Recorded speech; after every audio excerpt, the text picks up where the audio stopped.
तो right now we have this beautiful beauty in front of us called Maruti Suzuki Fronx, और ये Maruti Suzuki Fronx का sigma variant है। और आज की इस वीडियो में इस गाड़ी का डिटेल वॉक अराउंड रिव्यू कि इस गाड़ी में क्या कैसा सारी चीज़ों के बारे में हम बात करेंगे, इसके इंजन के बारे में, सस्पेंशन के बारे में, टायर्स वगैरह के बारे में, सब कुछ इस वीडियो में मैं आपको बताऊंगा। और ये 2025 वेरिएंट है, ये बेस वेरिएंट है मारुति सुजुकी फ्रॉन्क्स का। तो कुछ ऐसा सा इस गाड़ी का फ्रंट लुक है।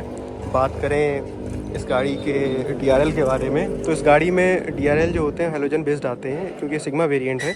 इसमें वो जो टॉप मॉडल वाले जो आते हैं वो ऐसे LED वाले जो डुअल फंक्शन आते हैं, इंडिकेटर और LED, वो नहीं है। इसमें इस साइड DRL रहता है और इस साइड आपका टर्न इंडिकेटर रहता है। दोनों हेलोजन बेस्ड रहते हैं, येलो कलर की लाइट रहती है। यहाँ पे भी सेम वही चीज़ है। इसमें जो हेडलैम्प आती हैं वो भी हेलोजन बेस्ड आती हैं। फ़िलहाल इसमें मॉडिफाइड हेडलैम्प्स लगी हुई हैं, LED हेडलैम्प लगी हुई हैं, बट इसमें जो हेडलैम्प्स रहती हैं वो HID हेलोजन बेस्ड आती हैं। और ये रहा कुछ इस गाड़ी का ऐसा सा फ्रंट लुक है। फ्रंट में इसकी ग्रिल क्रोम फिनिश में ग्रिल आती है, काफ़ी अच्छी लगती है ग्रिल इसकी दिखने में। और ये आपको पता ही होगा, इसको अंदर करके आप गाड़ी को टो हुक लगा करके टो कर सकते हैं। तो ये रहा इस गाड़ी का सिस्टम। और बात करें इस गाड़ी के साइड लुक के बारे में, तो साइड लुक की बात करें तो इसमें जो ORVM रहते हैं ये ब्लैक कलर के रहते हैं, प्लास्टिक फिनिश में रहते हैं। इसमें किसी भी तरह के टर्न इंडिकेटर या फिर आप इनको फोल्ड अनफोल्ड एडजस्ट नहीं कर सकते अंदर से। तो कुछ इस तरह ये मैनुअली एडजस्ट रहते हैं, जैसे कि अब मैं आपको करके दिखाता हूँ। इस तरह से इनको आप ऐसे मैनुअली ही एडजस्ट कर सकते हैं। और इसमें जो इंडिकेटर्स रहते हैं वो फेंडर पे आते हैं इस साइड, ये टर्न इंडिकेटर है। ऐसे ही उस साइड एक इंडिकेटर आता है। अब बात करें इस गाड़ी के फ्रंट सस्पेंशन के बारे में, तो इसमें स्टड सस्पेंशन आता है फ्रंट की तरफ, और गुडियर के टायर लगे हुए हैं। बेस मॉडल में गुडियर के टायर लग के आते हैं। बात करें इस गाड़ी के टायर प्रोफाइल के बारे में, तो 195 60 R16 इंच के टायर आते हैं। यहाँ पर लिखा हुआ है ये, तो इस तरह का टायर आता है। बाकी ये व्हील कैप्स हो गए, एलॉय व्हील्स नहीं आते इस गाड़ी में। तो ये रहा इस गाड़ी का कुछ व्हील्स का सिस्टम। हम बात करें इस गाड़ी के, ये भी प्लास्टिक के ही आते हैं, क्रोम ब्लैक कलर के हैंडल्स। इसमें एज एन एसेसरी का पार्ट लगा हुआ है, आप पीछे की तरफ देख पा रहे होंगे, ये क्रोम एसेसरी का पार्ट है इस गाड़ी का। तो ये रहा। बाकी इसमें पीछे की साइड भी यही सिस्टम है। ये रहा इसका फ्यूल टैंक, शायद 37 लीटर्स का फ्यूल टैंक आता है इस गाड़ी में। और ये कुछ इसकी बैक लुक है। इसमें कनेक्टेड टेल लैम्प नहीं आती पीछे की तरफ।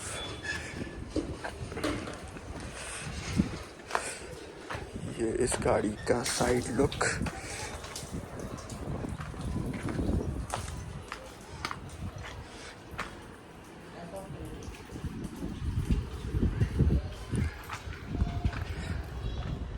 डिफॉगर,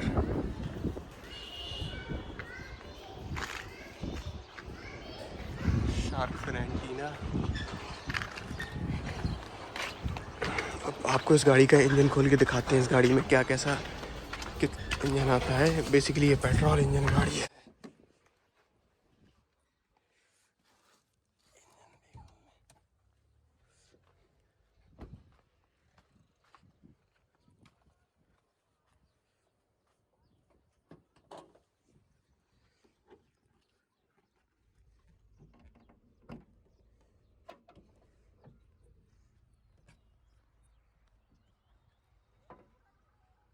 तो ये रहा इस गाड़ी का इंजन बे, और इसमें वही टिपिकल मारुति का 1.2 लीटर का पेट्रोल इंजन आता है, जो कि 88.5 bhp पावर प्रोड्यूस करता है एट 6000 RPM। और ये इंजन काफ़ी साइलेंट इंजन है। इसमें NVH लेवल्स को कंट्रोल करने के लिए कपड़ा भी दे रखा है।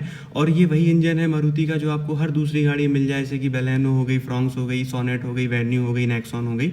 अब ये इंजन अंडर पावर्ड इसलिए नहीं लगता क्योंकि मारुति ना ओवर द टाइम पीरियड अपनी गाड़ियों को हल्का करता जा रहा है। ये इस गाड़ी का वेट अप्रॉक्स 960 या 970 kgs होगा, जिसकी वजह से इस इंजन की परफॉर्मेंस अच्छी निकल के आती है। और ये इंजन काफ़ी कैपेबल भी है। अब चलते हैं इस गाड़ी के इंटीरियर की तरफ और देखते हैं उधर क्या कैसा सिस्टम रहता है। तो अब हम आ चुके हैं गाड़ी के अंदर और आपको बेसिकली अंदर का बताएंगे, इस गाड़ी में अंदर क्या कैसा सिस्टम रहने वाला है। तो बात करें सबसे पहले इस गाड़ी की के बारे में, तो कुछ इस तरह की आती है इस गाड़ी में। मैनुअल की ही रहती है, जो कि मारुति बहुत सालों से अपनी गाड़ियों में दे रहा है। मारुति प्लीज़ इस चीज़ को थोड़ा सा अपग्रेड कीजिए, मार्केट में ऐसी की कौन ही दे रहा है इतनी बेकार सी। तो बेसिकली इसमें दो ही चीज़ें रहती हैं, एक लॉक का बटन रहता है ये वाला और एक अनलॉक का बटन रहता है। ये लॉक अनलॉक और कुछ खास इसमें रहता नहीं है। अब इसमें ऐसा लॉक रहता है आजकल कीलेस के ज़माने में, कह सकते हैं बेस वेरिएंट है। बाकी अगर आप टॉप वेरिएंट की तरफ जाएंगे तो उनमें आपको और भी कई चीज़ें मिलती हैं। बात करें इसके इंस्ट्रूमेंट क्लस्टर की, तो ये रहा इसका टैकोमीटर, ये रहा इसका स्पीडोमीटर। बाद में ये बीच में डिजिटल MID आती है। अभी ये गाड़ी स्टार्ट नहीं है तो स्टीयरिंग लॉक का लोगो बन के आ रहा है, लोगो कह लो, इंडिकेशन। बाकी ऐसा कुछ रहता है। और ये यार मारुति इन नॉब्स को भी अपग्रेड कीजिए थोड़ा सा, ये जो काफ़ी पुराने ज़माने की लगती हैं ये। स्टीयरिंग माउंटेड कंट्रोल्स इस गाड़ी में नहीं आते। बात करें यहाँ पे तो ऑल 4 पावर विंडोज़ आती हैं इस गाड़ी में, auto with auto function, driver side auto function के साथ में। ये रहा लॉक अनलॉक का बटन, इसको दबाते ही गाड़ी लॉक हो जाएगी और इसको दबाते ही अनलॉक हो जाएगी, जैसा कि आप यहाँ पे देख पा रहे होंगे, लॉक अनलॉक। और ये शायद रियर विंडोज़, ये इस बटन को दबाने से क्या होता है, आप इस बटन को दबा देंगे तो अब जो पीछे की पैसेंजर साइड विंडोज़ है ना ये वाली, इनको अगर कोई नीचे ऊपर करेगा स्विच तो वो काम नहीं करेगा। तो ये हालांकि यहाँ से काम करेंगी ये, बट यहाँ से नहीं करेंगी, तो आप इसको हटा दीजिए। बाकी जो टॉप मॉडल रहते हैं उनमें यहाँ पर वो जो स्विच लगा रहता है ना इसको ORVM को कंट्रोल करने का, वो इसमें नहीं आता। तो इसमें ORVM को आपको मैनुअली हाथ से ही अपने हिसाब से एडजस्ट करना रहेगा। बात करें इस जगह की तो यहाँ पर देखते हैं क्या रहता है। हाँ, ये ट्रैक्शन कंट्रोल का फीचर है जो कि बाय डिफ़ॉल्ट ऑन रहता है। आप इसको अगर ऑफ करना चाहें तो आप इस बटन को सिंपली दबा करके इसको ऑफ कर सकते हैं। जब कभी आप ऐसी सिचुएशन में हैं जहाँ पर आपको ट्रैक्शन नहीं चाहिए गाड़ी का, तो वहाँ पे आप इसको ऑफ कर सकते हैं। ये ऑटो स्टार्ट स्टॉप का फंक्शन है, ध्यान रहे ये तभी काम करता है जब आप सीट बेल्ट लगाए होंगे गाड़ी में, तभी ये काम करता है। ये हेडलाइट लेवलर हो गया, ये 1 2 3 मारुति में कई सारे लेवल्स रहते हैं। हाँ 5 तक रहता है। ये बेसिकली ऐसा रहता है कि जब गाड़ी में सिर्फ ड्राइवर है तो इसको 0 पर रखना है, गाड़ी में ड्राइवर के साथ 1 पैसेंजर है तो इसको 1 पर रखना है, गाड़ी में ड्राइवर के साथ 2 पैसेंजर तो इसको 2 पर रखना है, गाड़ी में ड्राइवर के साथ 3 पैसेंजर तो इसको 3 पर रखना है, और गाड़ी में ड्राइवर के साथ 4-5 पैसेंजर 4 पैसेंजर तो इसको 4 पर रखना है, गाड़ी में ड्राइवर के साथ 5 पैसेंजर तो क्या ही होंगे, गाड़ी में ड्राइवर के साथ 4 पैसेंजर और फुली बूट लोडेड हो गाड़ी का तो इसको 5 पर रखना है। तो इस तरह से कुछ इसको बहुत सारे लोगों को पता नहीं रहता है। हालांकि मैंने एक वीडियो भी डाल रखी है इसके ऊपर, तो आप इसको श्योर से देख सकते हैं अगर आपको जानना है। वैसे मैंने बता दिया और इससे ज़्यादा कुछ रहता नहीं है इसमें।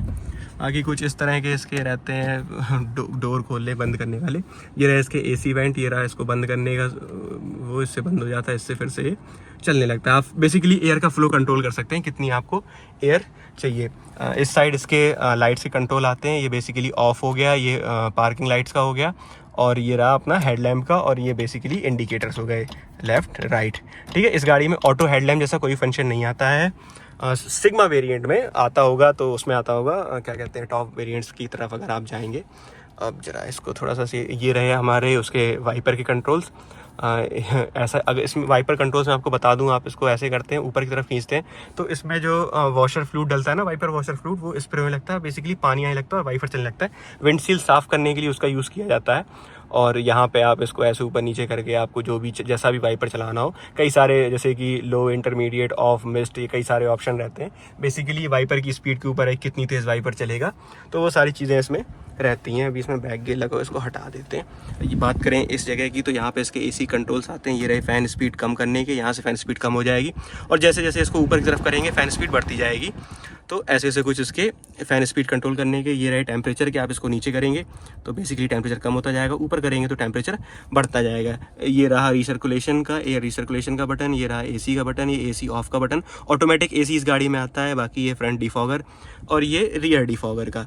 और ये जो रहा ये फ्लो एडजस्ट करने के लिए, ये आपको अभी जैसे आप देख पा रहे होंगे इंडिकेशन की, अभी जो है ये इन वाले वेंट से हवा आ रही है, और अगर आप इसको दबा देते हैं तो अब आपके पैरों की तरफ भी हवा आएगी। पैरों की तरफ जो वेंट्स रहते हैं उनसे हवा आने लगती, और अगर आप इसको दबा देते हैं तो आपके सिर्फ पैरों में हवा आएगी, और इसको दबा देते हैं तो बेसिकली पैरों में हवा। और फ्रंट का डिफॉगर जो ये वाली जो चीज़ रहती है ना, यहाँ से वो विंडशील्ड में जो फॉग वगैरह जम जाता है उसको हटाने के लिए। तो हम फिलहाल इसको अपनी तरफ ही कर लेते हैं क्योंकि गर्मी बहुत हो रही है।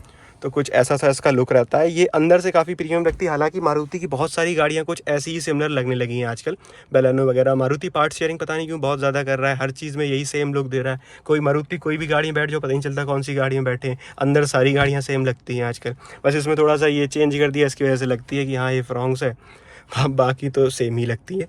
ये हमारी हैज़ार्ड बटन हो गई, इसको दबाते हैं तो वो चारों इंडिकेटर जलने लगते हैं। हालांकि इसका यूज़ आप चलती गाड़ी मत किया करिए, चलती गाड़ी में नहीं इसका यूज़ किया जाता। बहुत सारे लोग पता नहीं रहता, विंटर वगैरह में, फॉग वगैरह में हवाबाजी करने के लिए इसको दबा करके चलते हैं, लेकिन इसको ऑन करके नहीं चलाना। बाकी ये इसका ट्रांसमिशन रहा, 5 स्पीड मैनुअल ट्रांसमिशन आता है इस गाड़ी में। काफ़ी स्मूथ गियर शिफ्टिंग है इस गाड़ी की, बात करें काफ़ी अच्छा ट्रांसमिशन है इस गाड़ी का। ये 5th गियर हो गया, ये रिवर्स हो गया, काफ़ी स्मूथ। हालांकि जो रिवर्स गियर रहता है उसमें सिंक्रोनाइज़र नहीं लगा रहता, तो कभी कभार रिवर्स गियर लगाने में हल्की सी दिक्कत होती है, बट फिर कभी बात करेंगे सिंक्रोनाइज़र की। फ़िलहाल बात करें अगर इसके गियर बॉक्स की, तो काफ़ी स्मूथ गियर शिफ्टिंग है इस गाड़ी की। ये रहा इस गाड़ी का हैंड ब्रेक और सीट बेल्ट्स वगैरह, ये सारी चीज़ें। बाकी इस गाड़ी में एक ही ये 12 वोल्ट का चार्जिंग सॉकेट आता है, कोई भी USB Type-C या कुछ भी ऐसा सॉकेट फ्रॉन्क्स के सिग्मा वेरिएंट में नहीं आते। और ये शायद कप होल्डर हैं, हाँ ये कप होल्डर है। यहाँ पे कुछ थोड़ा सा स्पेस मिल जाता है फ़ोन वगैरह रखने के लिए, काफ़ी प्रैक्टिकल है। यहाँ पे किसी भी तरह का आर्म रेस्ट वगैरह नहीं आता। यहाँ पे एक छोटा सा स्पेस दिया गया है, यहाँ पे आप बेसिकली फ्यूल वगैरह की या टोल वगैरह की पर्ची रख सकते हैं, कोई भी छोटा मोटा टिकट आप रख सकते हैं। और ये टिकट होल्डर यहाँ पर है इस गाड़ी में। किसी भी तरह का वैनिटी मिरर या लाइट वगैरह नहीं आती इस गाड़ी में। इस साइड की बात करें तो इस साइड वाले वैनिटी साइड में भी कोई भी लाइट वगैरह कुछ भी नहीं आती है सनसेड में। और इसको देखते हैं कि हाँ ये ठीक है, बट ये एक्सटेंडेबल सनसेड नहीं है, ये एक्सटेंड नहीं होते, तो ये फिक्स सनसेड है। बस ये है कि आगे पीछे आप इसको कर सकते हैं। तो ऐसा सा कुछ है। ये बात करें इसके ग्लव बॉक्स की, तो ये गाड़ी का ग्लव बॉक्स है, काफ़ी अच्छा स्टोरेज मिल जाता है गाड़ी के ग्लव बॉक्स में। तो ये कुछ ग्लव बॉक्स हो गया। बाकी ये इसका पूरा ये हार्ड प्लास्टिक में ही आता है, कहीं पे भी कोई सॉफ्ट टच मटेरियल का यूज़ नहीं किया गया इस गाड़ी में। बाकी जो ये कार्बन फाइबर फिनिश यूज़ किया गया, ये काफ़ी प्रीमियम लगता है, एक अच्छी चीज़ लगती है ये गाड़ी में। और इस तरफ 2 बॉटल होल्डर दिए गए, इस साइड और उस साइड। और बाकी इस गाड़ी में अगर मैं बात करूं अम्ब्रेला होल्डर वगैरह की, तो वो शायद हाँ वो नहीं आते इस गाड़ी में, अम्ब्रेला होल्डर नहीं आते किसी भी तरह के। और ये कुछ इस तरह के पैडल्स आते हैं इस गाड़ी में। ये अपना एक्सीलेटर हो गया, ये ब्रेक हो गया, ये क्लच हो गया, और ये रहा अपना डेड पैडल। आप शायद फ़िलहाल तो देख नहीं पा रहे होंगे अंधेरे की वजह से। तो ये रहा इस गाड़ी का डेड पैडल। कुछ ऐसा सा स्टीयरिंग व्हील आता है, मैं आपको दिखाई चुका हूँ। बाकी हमने ये स्टीयरिंग व्हील रैप करा रखा है, तो थोड़ा सा अच्छा लग रहा है। बटन वगैरह इसमें, कंट्रोल्स वगैरह कुछ भी नहीं आते यार, थोड़े बहुत दे दिया करो, अच्छा लगता है। थोड़ा सा एक साइड ही दे दिया करो कम से कम। बात करें इसके पीछे की रियर सीट कंफर्ट की, तो पीछे इस सीट में ना, इस गाड़ी में ना जो रियर सीट कंफर्ट है वो काफ़ी अच्छा है। 4 लोग मतलब 3 लोग तो ईजिली बैठ जाते हैं, बट अगर आप पतले हो तो 4 लोग भी एडजस्ट करके इस गाड़ी में आसानी से बैठ सकते हैं। तो स्पेस के मामले में, कंफर्ट के मामले में ये गाड़ी बहुत अच्छी है। इसमें जो स्पेस वगैरह है रियर सीट का बहुत अच्छा है। जो फ्रंट सीट्स हैं, बकेट सीट्स हैं, काफ़ी अच्छी है। देखो आप यहाँ पर देख पा रहे होंगे, इनमें ये जो रहता है, ये इससे ग्रिप अच्छी बनती है ड्राइवर की। आप यहाँ पे भी ये चीज़ भी देख पा रहे होंगे। तो ये सीट बहुत अच्छी है इस गाड़ी की, ये आप देख। हालांकि ये सीट कवर्स लगे हुए हमने बाहर से लगवाए थे। अगर आपको जानना है इस गाड़ी की डिटेल एक्सेसरीज़ की वीडियो, तो बता दीजिएगा, मैं उसको भी अपलोड कर दूंगा डिटेल। बाकी अपनी किया की चाबी रखी हुई है। और बात करें इस गाड़ी में ना, यहाँ पे किसी भी तरह का सनग्लास होल्डर वगैरह कुछ भी नहीं आता। और इसमें क्या कहते हैं उसको, अरे इसमें किसी भी तरह का, इस गाड़ी में किसी भी तरह का सनग्लास होल्डर वगैरह कुछ भी नहीं आता। ये जो मिरर है ये ऑटो एडजस्टेबल नहीं आता, इसको आपको मैनुअली ये करना पड़ेगा ऐसे डे नाइट। और इसमें वो भी नहीं आता ना, जो लाइट लगी रहती है यहाँ पर, 2 लाइटें लगी रहती ना, वो भी लग के नहीं आती। इसमें सिर्फ बीच में एक ऐसी लाइट लग करके आती है जो कि हमने चेंज करा रखी, इसमें हेलोजन बेस्ड लग करके आती है, हमने इसमें वाइट लाइट लगवा दी थी। कुछ इस तरह का इसका आउटपुट है, तो बस इसमें यही लाइट लग करके आती है। बाकी ये ग्रैब हैंडल दिए गए हैं इस साइड और इस साइड भी ग्रैब हैंडल इस गाड़ी में, मैं आपको दिखाऊं, इस साइड भी ग्रैब हैंडल दिया गया है। बात करें इस गाड़ी के विंडो ग्लास एरिया की, तो वो भी डिसेंट साइज़ का है, आप इजीली देख सकते हैं सारी चीज़ें। बाकी जो पीछे के ग्लासेस हैं वो थोड़े से छोटे लगते हैं, बट ऐसा सच कोई दिक्कत है नहीं उसमें भी। तो ये रहा कुछ इसका पीछे का सिस्टम। स्पेस वाइज तो गाड़ी बढ़िया है। स्पेस के मामले में रियर सीट स्पेस बढ़िया है, रियर सीट कंफर्ट बढ़िया है, फ्रंट सीट का कंफर्ट बढ़िया है। और पीछे की बात करें तो इसमें शायद 308 लीटर का बूट स्पेस आता है इस गाड़ी में, जो कि more than enough boot space है। मैं आपको अभी दिखाता हूँ बूट स्पेस को भी, more than enough boot space है। आप अपना कोई भी सामान रख करके ईजिली ले जा सकते हैं इस गाड़ी में। तो ये रहा इस गाड़ी का बूट स्पेस, 308 लीटर्स का बूट स्पेस आपको इस गाड़ी में मिलता है। बाकी बात करें इस साइड की, तो इस साइड इसका जैक वगैरह की प्लेसमेंट रहती है, आपको मैं एक बार दिखा भी दूँ। ये इसका जैक वगैरह यहाँ पे रखा जाता है और इसको बंद भी कर देते हैं, तो ये हो गया बंद। काफ़ी बड़ा बूट स्पेस में मिलता है। बाकी इसमें जो टायर वगैरह रहता है ना, वो नीचे की तरफ रहता है। अभी मैं आपको उसको भी दिखा देता हूँ कहाँ पे रहता है स्टेपनी वगैरह सारी चीज़ें। तो एक सेकेंड, ये रही इसकी स्टेपनी, और ये भी गुडियर की ही आती है, जो कि और चारों टायर भी इससे गुडियर के आते हैं, ऐसी स्टेपनी भी इसकी गुडियर की ही आती है। तो काफ़ी बड़ा बूट स्पेस मिल जाता है इस गाड़ी। बाकी इसकी जो सीट्स हैं वो 60-40 स्प्लिट फंक्शन के साथ में आती हैं। आप इसको गिरा सकते हो और इसको भी गिरा सकते हो, क्योंकि काफ़ी अच्छी चीज़ है। आपको कोई बड़ा सामान रखना हो तो आप रख सकते हो। तो ये था इस गाड़ी का ओवरऑल कंक्लूजन के बारे में। तो ये गाड़ी लगभग शायद 7,55,000 रुपये की एक्स शोरूम आती है, और हमें ये गाड़ी काफ़ी वैल्यू फॉर मनी मिल गई थी। आप ये मान के चलिए कि 7,55,000 इसका एक्स शोरूम है, और इससे थोड़े बहुत रुपए हमने ज़्यादा दिए थे, उतने में ये गाड़ी हमको मिल गई थी। तो हमको एक अच्छा फ़ायदे का सौदा लगा, इसलिए हमने ये गाड़ी ख़रीद ली। बाकी फ़िलहाल तो अभी नहीं मिल पाएगी इतनी सस्ती खरीदी, तो हमको काफ़ी सस्ती गाड़ी पड़ गई थी, इसलिए हमने बेस मॉडल ख़रीद करके इसको बाहर से मॉडिफाई वगैरह कराने का सोचा। तो ऐसा कुछ हमने बाहर से ही इसको मॉडिफाई फिर करवा लिया था। अब बात करें कि आपको इस गाड़ी को लेना चाहिए या नहीं लेना चाहिए, तो अगर आपका बजट 8 लाख रुपए का 9 लाख रुपए के बीच का है, तो आप डेफिनेटली इस गाड़ी को कंसीडर कर सकते हैं। क्योंकि यार बात करें कहीं ना कहीं, हालांकि सेफ्टी की बात करें तो मारुति उतनी अच्छी नहीं है सेफ्टी वाइज, बट फिर वही चीज़ है कि आपको प्राइस भी देखना है, फीचर्स भी देखने हैं, एवरेज भी देखनी है, सारी चीज़ों की बात करनी है, तो फिर मारुति कहीं ना कहीं स्टैंड आउट कर सकती है। आप अभी देखिए, ये 20.9 की एवरेज दिखा रहा है, मैं आपको दिखाऊँ तो हाँ, ये गाड़ी इतना ही एवरेज देती है, 21-22 का एवरेज ईजिली निकाल देती है। हाँ, अब आप अगर नए ड्राइवर या बहुत ज़्यादा गाड़ी खींचते हो कि भाई 80-100 एकदम आपका हाथ ऐसा है कि आप पे गाड़ी धीमे नहीं चलती, तो आप हो सकता कम निकालें, लेकिन आप कितने भी रफ ड्राइवर होंगे इसमें आप 15-16 से नीचे का एवरेज नहीं निकाल पाएंगे। बहुत अच्छा माइलेज देती गाड़ी। भाई ये मारुति है तो माइलेज है, तो मारुति गाड़ियों में माइलेज तो आपको मिलता ही है बढ़िया। तो ऐसा सा कुछ इसका सिस्टम रहने वाला है माइलेज वाइलेज का। तो गाड़ी ठीक ही है। हम बात कर रहे थे इसको ख़रीदने या ना ख़रीदने की, तो अगर आपका बजट 8 लाख 9 लाख रुपए के बीच का है, तो आप इस गाड़ी को डेफिनेटली कंसीडर कर सकते हो ओवर बेलेनो के ऊपर। क्योंकि मैं आपको क्यों बता रहा हूँ कि बेलेनो, क्योंकि बेलेनो का जो ग्राउंड क्लियरेंस है वो थोड़ा सा कम है इस गाड़ी से। इस गाड़ी का ग्राउंड क्लियरेंस थोड़ा सा ज़्यादा है बेलेनो से। शायद इसमें मुझे एग्जैक्टली नहीं पता, मैं आपको लिख दूंगा कि कितने का ग्राउंड क्लियरेंस रहता है इस गाड़ी में। तो ग्राउंड क्लियरेंस के मामले में भी गाड़ी अच्छी है। बेलेनो से थोड़ी सी ऊंची लगती है, बेलेनो दिखने में बड़ी लगती है। हालांकि है ये बेलेनो के ही प्लेटफॉर्म पे बेस्ड गाड़ी, लेकिन फिर भी ये बेलेनो से कहीं हद तक अच्छी है। मैं खुद इसको चला करके देख रहा हूँ। पावर स्टीयरिंग आता है बेस वेरिएंट में भी। कहीं पे भी आप स्पीड पे होंगे, ब्रेक वगैरह लगाएंगे, आपको स्टेबिलिटी लूज़ नहीं होती, कॉन्फिडेंस लूज़ नहीं होता गाड़ी में ब्रेक लगाते वक्त कि यार ऐसा ना हो गाड़ी कहीं स्किड कर जाए कुछ भी। ऐसी कोई भी इस गाड़ी के साथ में दिक्कत नहीं हुई। मुझे आज तक ऐसी कोई भी दिक्कत नहीं हुई। मैं इस गाड़ी को लगभग 3800 किलोमीटर चला चुका हूँ, 3800 किलोमीटर। फिलहाल ये नई ली है हमने, पिछली दीपावली ली थी गाड़ी ये, तो इतना मैं इसको चला चुका हूँ इस गाड़ी को। तो ये सारी चीज़ें हैं इस गाड़ी के साथ में। और हाँ, बात कर रहे थे हम इसको ख़रीदने ना ख़रीदने की, तो आपका बजट अगर 7-8 लाख रुपए का है, तो आप डेफिनेटली इसको कंसीडर कर सकते हैं। बाकी मार्केट में और भी ऑप्शंस हैं। आप अगर सोनेट वगैरह की तरफ जाएं या फिर वेन्यू वगैरह की तरफ, तो आप उनको भी कंसीडर कर सकते हैं। बट सोनेट में मुझे कुछ कमियां लगती हैं। मैं उनकी वीडियो भी डालूंगा कभी, डिटेल में आपको बताऊँगा सारी चीज़ों के बारे में कि मुझे सोनेट में क्या कमियाँ लगती हैं, क्या अच्छाइयाँ लगती हैं, सारी चीज़ें। वो भी वीडियो, एक डिटेल्ड वीडियो चैनल पर जल्दी अपलोड किया जाएगा। तो ये था कुछ हमारा आज का वीडियो, ऐसा कुछ। तो बताइएगा आपको वीडियो कैसा लगा। वीडियो इन्फॉर्मेटिव लगी तो आप वीडियो को लाइक करना, चैनल को सब्सक्राइब करना बिल्कुल भी ना भूलें यार। कर दिया करो सब्सक्राइब, थोड़ा सा हमको मोटिवेशन मिल जाया करे वीडियोज़ वगैरह बनाने के लिए। तो ठीक है भाई, धन्यवाद।